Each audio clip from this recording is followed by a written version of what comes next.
Right after Prince Edward's shocking statement about secrets related to Princess Diana, the British royal family had not yet recovered when it was once again shaken, this time by a decision from none other than the heir to the throne, Prince William.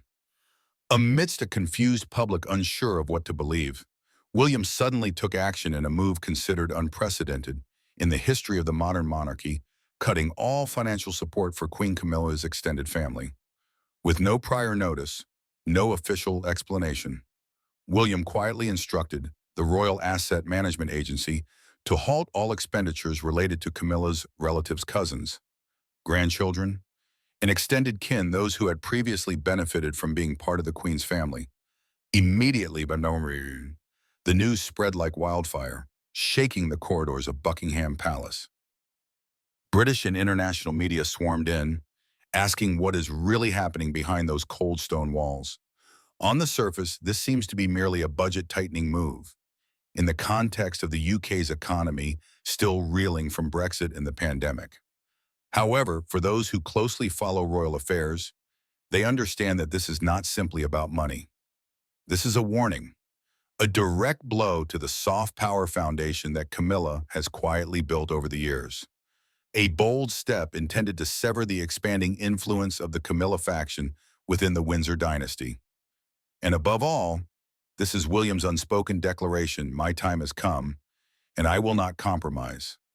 This event inevitably raises questions about the stability of the royal family in an age where every secret risks being exposed with just a tap on a screen. If, in the past, Charles ignored public opinion to make Camilla queen, then now it is his own son quietly doing the opposite, pushing back Camilla's influence and that of her relatives away from the center of power. Could this be the beginning of a silent but determined reform?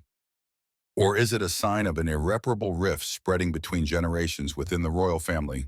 People still remember William once played the role of the reconciler among the royal factions.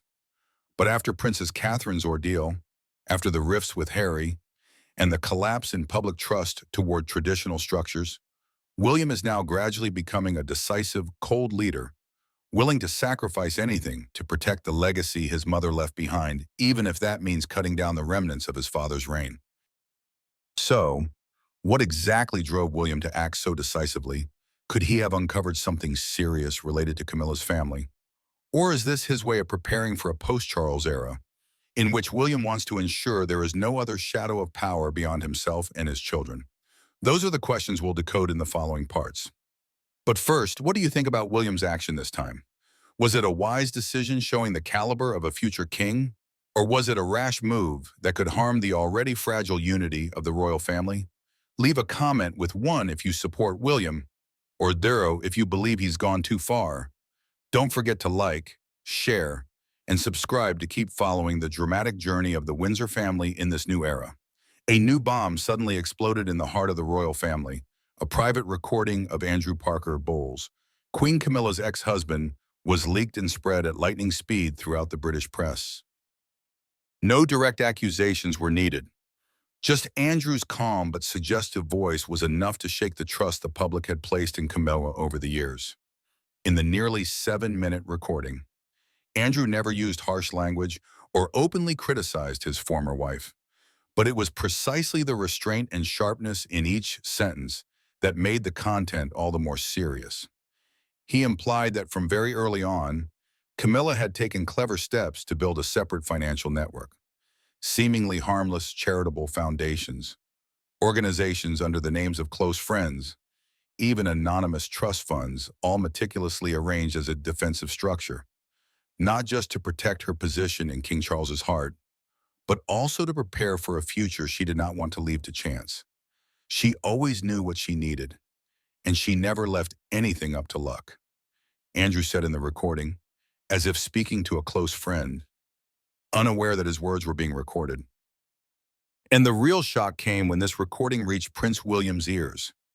Having always kept a distance and remained cautious toward Camilla, William now felt as if the last shred of trust had been shattered.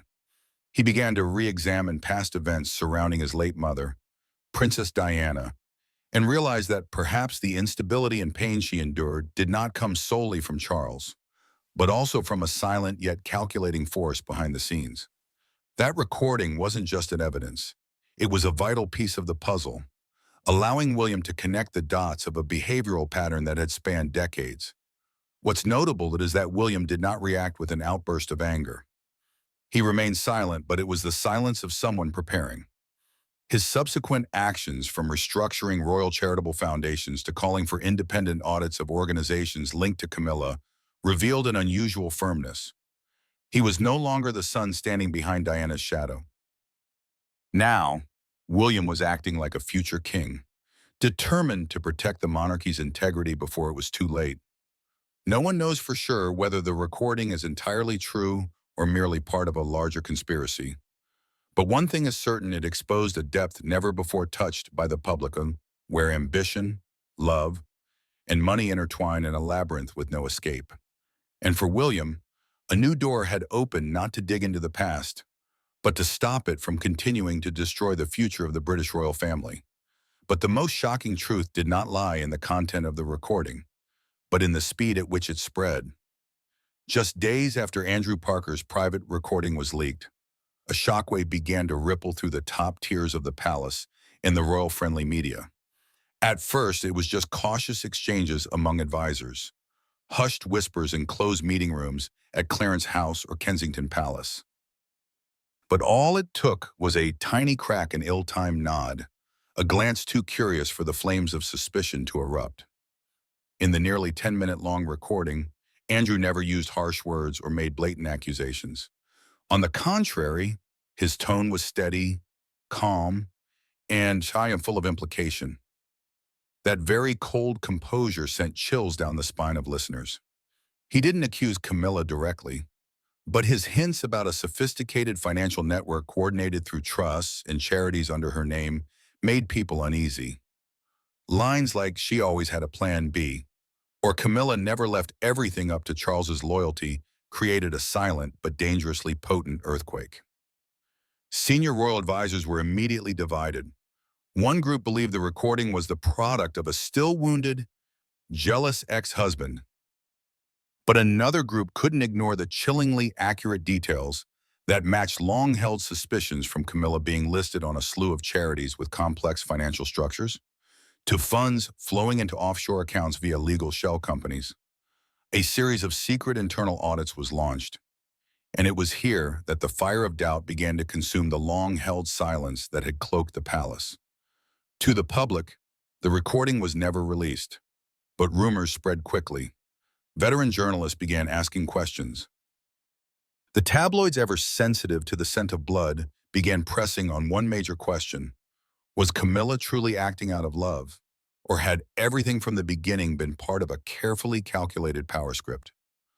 More importantly, was Andrew's recording ever convincing enough, or simply a mix of bitterness and jealousy from a man once left by Camilla? While those questions continued to simmer in public discourse within the royal family, the crisis had already begun to seep into every relationship. William, the heir to the throne, was the first to feel clearly the storm brewing behind closed doors. He knew that once the truth, or even just suspicion, began to spread, silence would no longer be a safe option. And William decided he would not stand by and watch the royal family become, once again, the victim of private ambitions disguised under the veil of honor. After Andrew's recording spread like an undercurrent among royal advisors and internal media, the royal auditors, who had long upheld silence and neutrality, were forced to step in. And what they discovered was nothing short of a financial bomb at the heart of Buckingham Palace. More than $5 million per year had been transferred into accounts linked to Camilla's family. What made people shudder was not just the figure, but the way the money moved. There were no clear signs of illegality. Everything remained within legal boundaries. But it was precisely this sophisticated legality that enraged the public even more. The money was funneled through channels that were nearly impossible to trace: scholarships under obscure charitable organizations, vague maintenance contracts for countryside estates, and most suspicious of all, strategic advisory roles with undefined responsibilities, suddenly granted to Camilla's relatives. In a brief explanatory letter to a close friend, Andrew could not hide his bitterness when he wrote, "Camilla is not just a queen by title. She built an entire shadow power system to protect Charles, to secure her own position, and to eliminate anyone who threatens that balance." For him, these sums weren't mere favoritism. They were the price paid to create an absolute loyalty network, from palace receptionists to media strategists, from private chauffeurs to legal advisors. A sophisticated web was spun, not to serve the monarchy, but to shield an individual increasingly under criticism. Though no one within the establishment has stepped up to confirm or deny these figures, the silence has only made the story more frightening. Who dares to question when the direct beneficiary is the Queen, who can demand transparency when the very agencies overseeing budgets have been disabled by confidentiality clauses? It didn't stop there. Sources inside the palace revealed that certain financial documents had been archived for review immediately after the internal investigation began, a euphemism for being hidden from public view. Every time a newspaper tried to expand its investigation, it was warned that this was a matter of national security. But beneath that layer of supposed safety, a discreet, consistent, and deliberate payment system was growing stronger. For Andrew, what disappointed him wasn't just the money, it was the loss of transparency he once believed the monarchy must uphold, especially after the scars left by Diana's life. When someone once on the outside like Camilla now held sway over financial flows, loyalty, and even silence itself, who could still act as a check, and if no one speaks out, how long will this vortex continue? The story is far from over. It has only just begun. This earth-shattering truth not only shook public trust, but felt like a powerful blow to the royal family's core, where transparency and honor should have been held above all else. And the first to feel deeply betrayed was Prince William.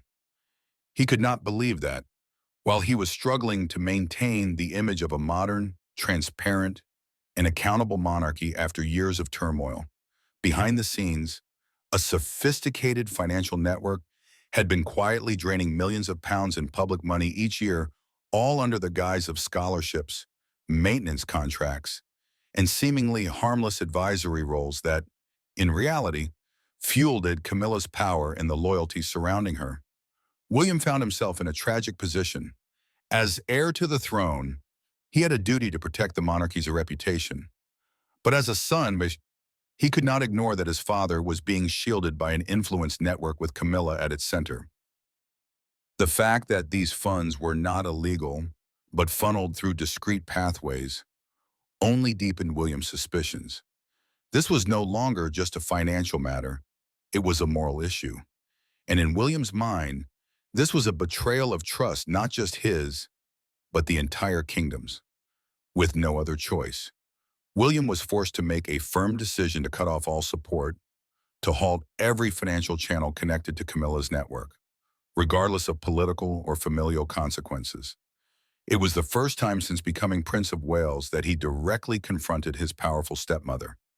And a larger question began echoing throughout public opinion: were those silent payments truly meant only to protect the family during Charles's fragile time, or were they the sign of a personal ambition never before acknowledged within the palace? As all eyes began turning to Camilla, her silence only made everything more suspicious. William knew this was just the tip of the iceberg.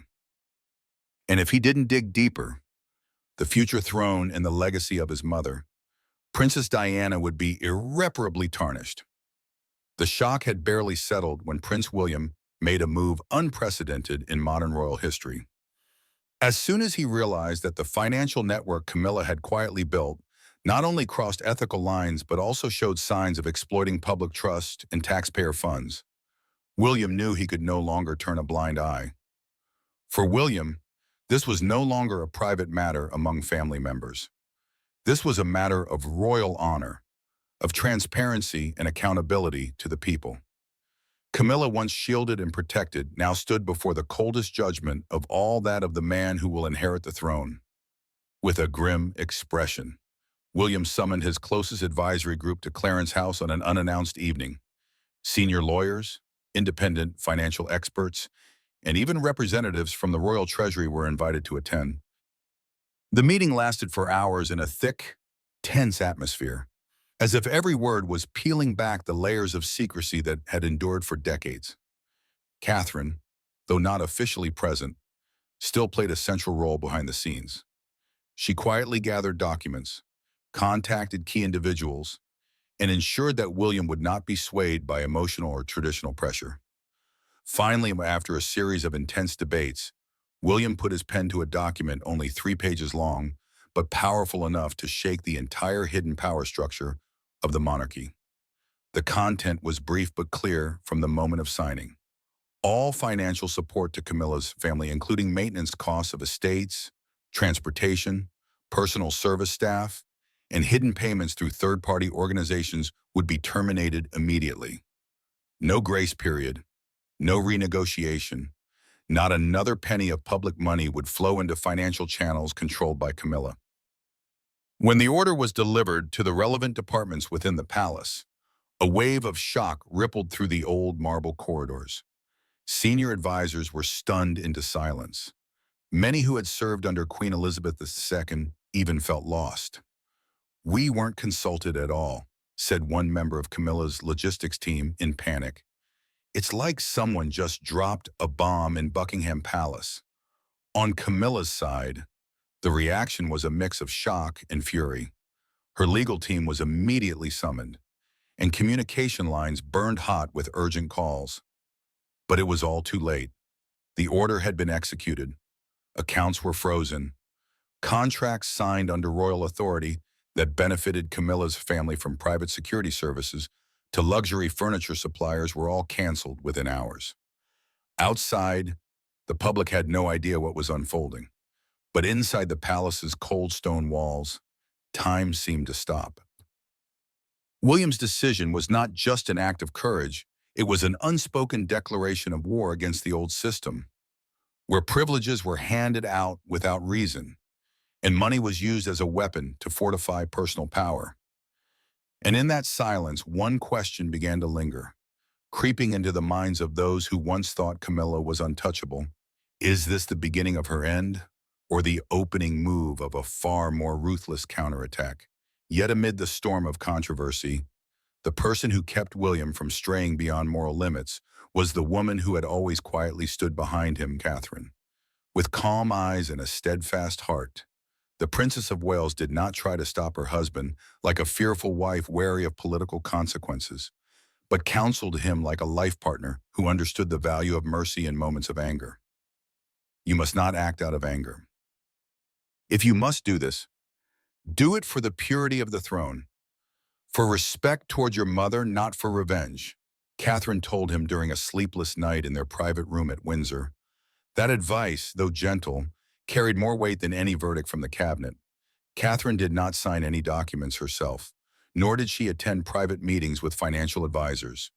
But no one could deny her influence was present in every step William took. It was her composure, her rational and empathetic thinking, that gave William the strength to pause, reflect, and then make his final decision. No one else, only Catherine, helped him transform personal emotion into a rightful cause to defend royal values. And when the order was issued, cold but necessary, William was not just a son seeking to reclaim his mother's honor, but a leader shouldering full responsibility. Yet a quiet question crept in amid the silent applause within the palace. Was William proving himself as a future king, or had he just unknowingly dragged the monarchy into a silent war for which he would pay the price with his own trust? Only time would tell. But now, under Camilla's cold stare, among the frowns of advisors, and within Catherine's firm embrace, William had chosen a path from which there was no return. Catherine had whispered to William in his most agonizing moments, "Don't let anger make choices for your conscience." And William, his eyes still red from long arguments with his father, quietly nodded. He did not want to tear apart a dynasty with a rash decision. But when the Duke of York, Prince Andrew, unexpectedly made shocking revelations about Camilla's past and her shady role within the royal household, everything quickly spiraled out of control. William had no choice but to let the long-buried secrets finally come to light. And the very first response was the calculated silence of Queen Camilla. No public appearance, no statements to the press, no photos or messages posted on the official royal social media. Camilla chose to completely withdraw. A series of events she was scheduled to attend as queen were abruptly canceled without explanation. But behind that silence, turbulent undercurrents were violently churning. According to a close source from Clarence House, Camilla had summoned her longtime legal team, along with a separate communications unit, to prepare for a counterattack. She declared that Andrew's allegations were seriously misleading and quoted out of context with the intent to damage her credibility. The Queen refused to be made a scapegoat in the crisis the royal family was going through. Meanwhile, King Charles III found himself in a deeply ironic predicament. On one side was the woman he had loved his entire life, for whom he had sacrificed his reputation and throne. On the other side was his eldest son, becoming increasingly resolute, uncompromising, and no longer willing to tolerate any cover-ups. Charles chose a neutral solution, issuing a brief statement from Buckingham Palace. This is a time for unity, and all royal members must conduct themselves with mutual respect. But that call quickly became meaningless as factions inside the palace began to split deeply. Charles's people defended Camilla to the end, claiming she was under attack by a sophisticated smear campaign. William's allies quietly encouraged him not to back down, affirming that this was the moment to purge the royal family to restore public trust. Catherine's group, always maintaining a balanced stance, feared that if the internal war escalated, the British monarchy would enter its most vulnerable period since the death of Princess Diana. Some senior advisors even resigned, unable to endure the tense and aimless atmosphere. Within the cold stone walls of the palace, the air now felt like a silent but dangerous battlefield. The division was no longer rumor. It was reality. And more terrifyingly, no one knew which side would prevail. And amid the chaos that had yet to subside, while the palace still reeled from Prince Andrew's accusations and Charles's calculated silence, Camilla began to reveal her true strategy. No longer the quiet queen consort standing beside her husband, Camilla now emerged as someone silently laying out a path of counteroffensive. Her appearance remained composed, her cold eyes avoiding every media lens. But anyone who truly knew Camilla could see she was furious. Not angry about Andrew's accusations, but enraged by Prince William's blatant defiance. To Camilla, William's public display of support for his biological mother, Princess Diana, right when she was facing unprecedented criticism, was nothing short of a stab in the back. In Camilla's eyes, it was an act of internal rebellion, a severe violation of the royal family's unspoken rule never expose a division to the public. Camilla never voiced this on the record, but close advisors revealed that she viewed William's attitude as a personal betrayal, one that went beyond family politics. And when someone like Camilla feels betrayed, what follows is never just sadness. She immediately summoned her trusted legal team from her days as the Duchess of Cornwall, instructing them to review all statements that might hint at or directly attack her, from William's past interviews to even brief lines recently quoted in the press. A legal campaign was being quietly prepared, not for a dramatic courtroom battle, but for intimidation and to pave the way for reputation recovery. Inside Clarence House, where Camilla retreated after every tense palace meeting, drafts of petitions and demands for right of reply were being carefully composed. A source revealed that Camilla not only wanted to clarify that Andrew's statements were misleading, but was also considering demanding that Kensington Palace, which represents William and his family, issue a public correction. This was no longer about personal honor. Camilla saw her royal authority itself being shaken. The bigger question now isn't how Camilla will respond. It's whether she can reclaim the reputation that has been shattered, or if William's unexpected and emotionally charged actions have created a rift too deep to mend in the eyes of the public. Because unlike previous media crises, this time Camilla is facing off against a living symbol, Diana's firstborn, the heir to the throne, and someone far more beloved by the public than she ever was. If public opinion continues to side with William, Any legal maneuver or media counterattack from Camilla will be like wind blowing past the stone gates of Windsor, cold, hollow, and unheard. The story of a woman once deemed the other woman of the century has once again taken center stage. But this time, the wound to her honor may not be patched with a crown. And when things have gone too far, will Camilla be able to hold on to the position she gave up her entire life to attain? Or will there be nothing left but a lonely figure, surrounded by suspicion and fading loyalties, the very moment William stepped out of the palace, silent amid a barrage of press questions, yet with unwavering and resolute eyes, became a symbol of a seismic shock reverberating across the globe. And like an irreversible chain reaction, that event immediately stirred long, simmering undercurrents within the Commonwealth. Australia, a nation that has repeatedly called for referendums to become a republic, immediately convened its parliament to publicly discuss the future role of the monarchy there.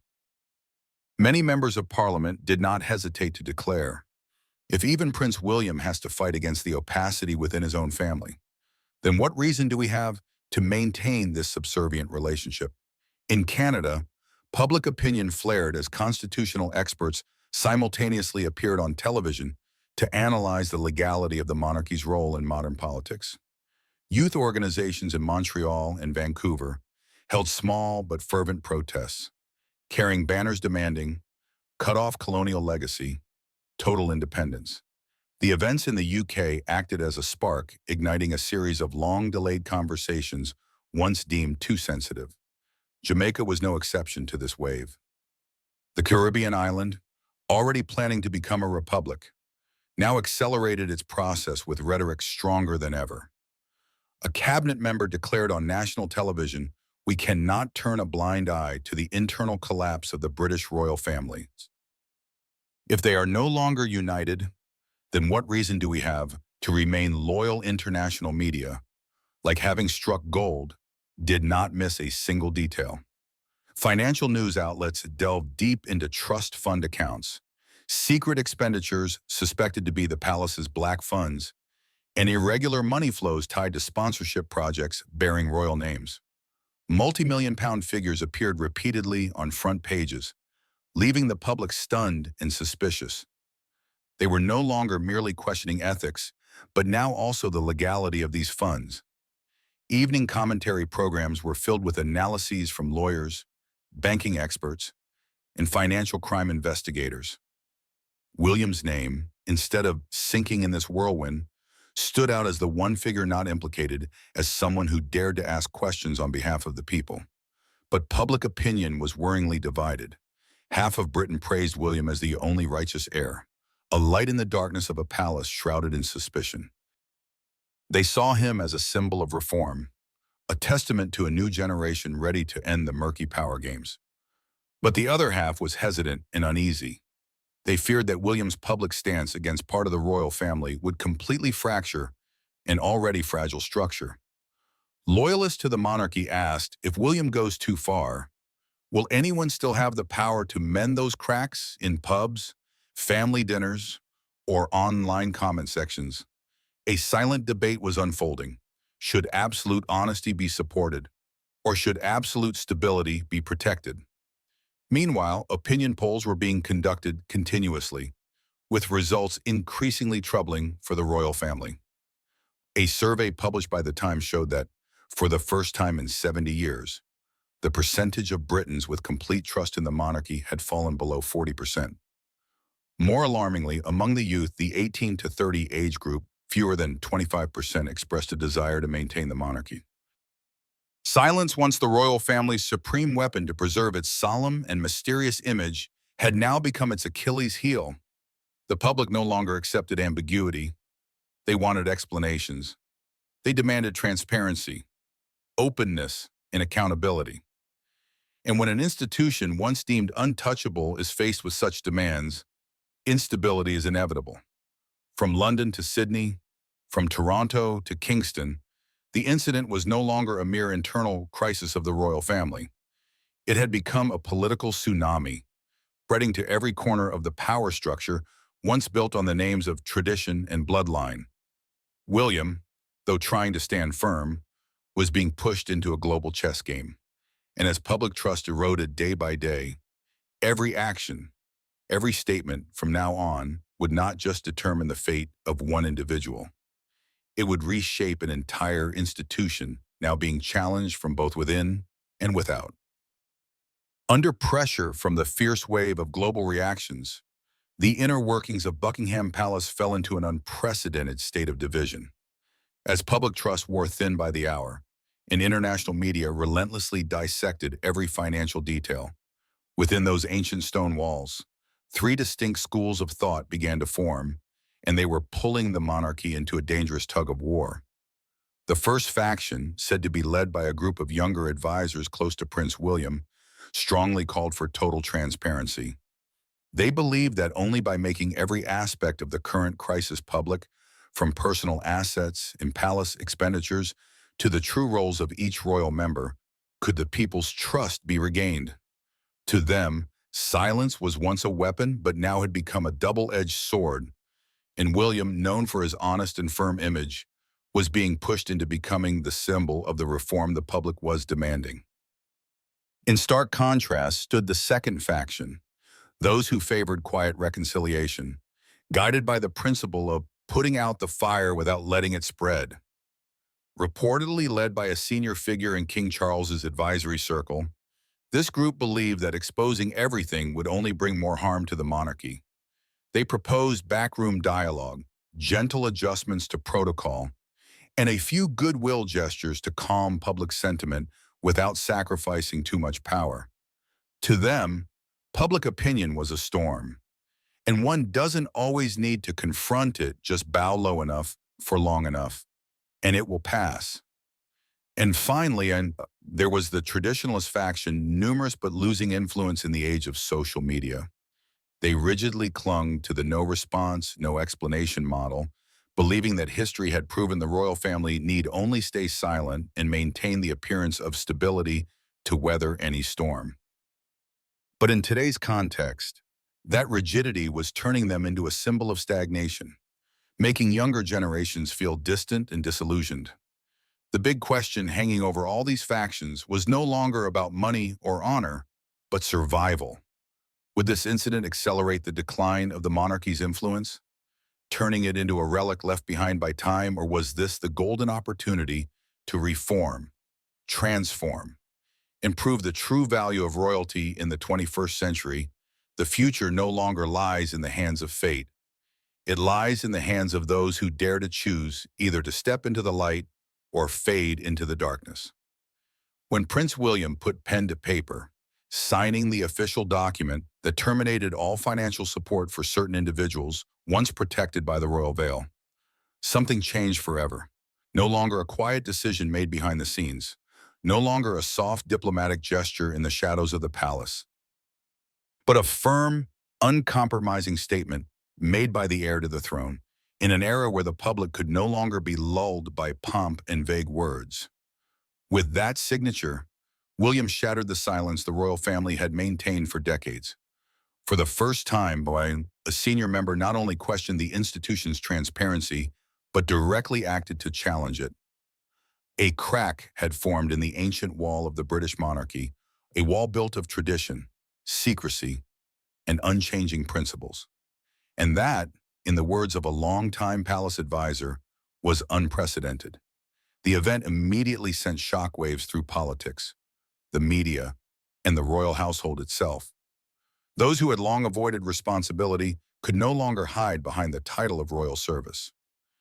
They were now forced to face the public, independent auditors, and most importantly, a younger generation no longer enchanted by royal splendor. William had jolted the monarchy into the modern age with a single shock. Of course, this decision carried heavy consequences. It caused deep division among palace factions, with some senior members enraged, viewing it as an insult to the ancestors.